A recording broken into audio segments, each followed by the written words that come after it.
Part 2. Rules of relationships for the first few weeks, months, or even years of a new relationship. Things can be effortlessly wonderful. But sooner or later real life kicks in and the relationship is tested. It's from here on that, although a relationship still has the potential to keep getting better, it does require some effort to make it happen. You need to work at your relationship. At the very least, make sure you don't let it suffer from some kind of benign neglect. Many relationships where the shine has worn thin have gone that way by accident, and the good news is you can set it right by building on what you've got. This section is all about making the most of the relationship you have, making it strong and deep and happy for both of you. What follows are the top 50 rules I've learned from watching people with great relationships, and from my own.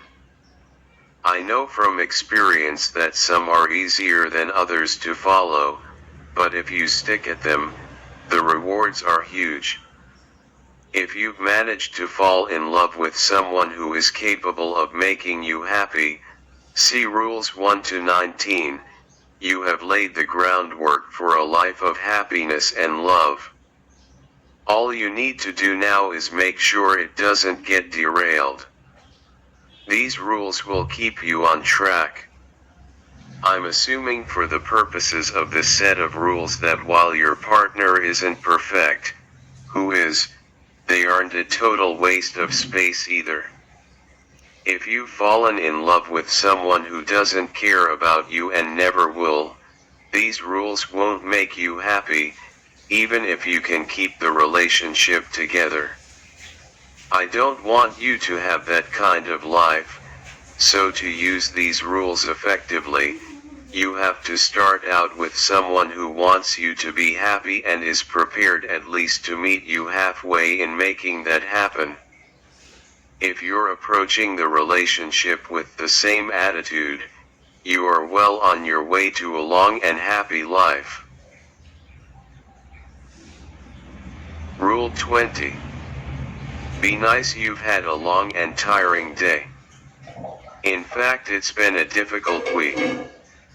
You get home grumpy and irritable, and you need someone to take it out on. Who's there to oblige? Your partner, of course. They are always available, and it's not surprising you're feeling snappy, so what do they expect? What they might expect is that you treat them nicely. If it was a friend standing there as you walked through the door, you'd manage to find it in you to be polite, so why not your partner? After all, they should be the most important person in the world to you, so why don't they get the best treatment? It's so easy to use your partner as a handy sponge to absorb all your angst and to vent your anger to, but that doesn't make it right. I've known plenty of couples who are snappy and irritable with each other on a regular basis. Some are even downright rude, simply because they can't be bothered to be nice because neither has done anything wrong. None of them have really happy and enviable relationships. What's wrong with a bit of old-fashioned civility? What became of please and thank you and would you mind? If you want to feel really positive about what you have together, you need to start by being courteous and respectful to each other. Remember your basic manners, and speak with respect and kindness to one another. Fix them their favorite drink or give them a little gift for no reason at all except the best one because you love them. Pay them compliments, help them with daunting tasks even if it's not your job to put up shelves or do the ironing or unpack the groceries. If your partner comes home after a tiring day, don't give them a chance to take out their irritation on you. Make them a drink, ask them how they are, and listen to what they say. Be interested. Perhaps find some little task you can relieve them of. Tell you what, you put your feet up and I'll sort out dinner / walk the dog / get the kids to do their homework. Run them a hot bath, and maybe add some relaxing oils or light a few candles, and generally make them feel that someone cares because you do care.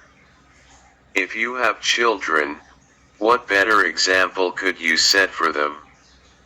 In any case, think about the example you're setting your partner.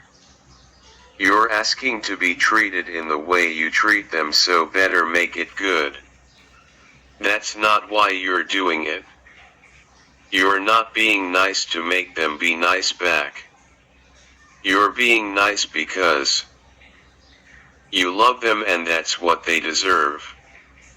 What's wrong with a bit of old-fashioned civility?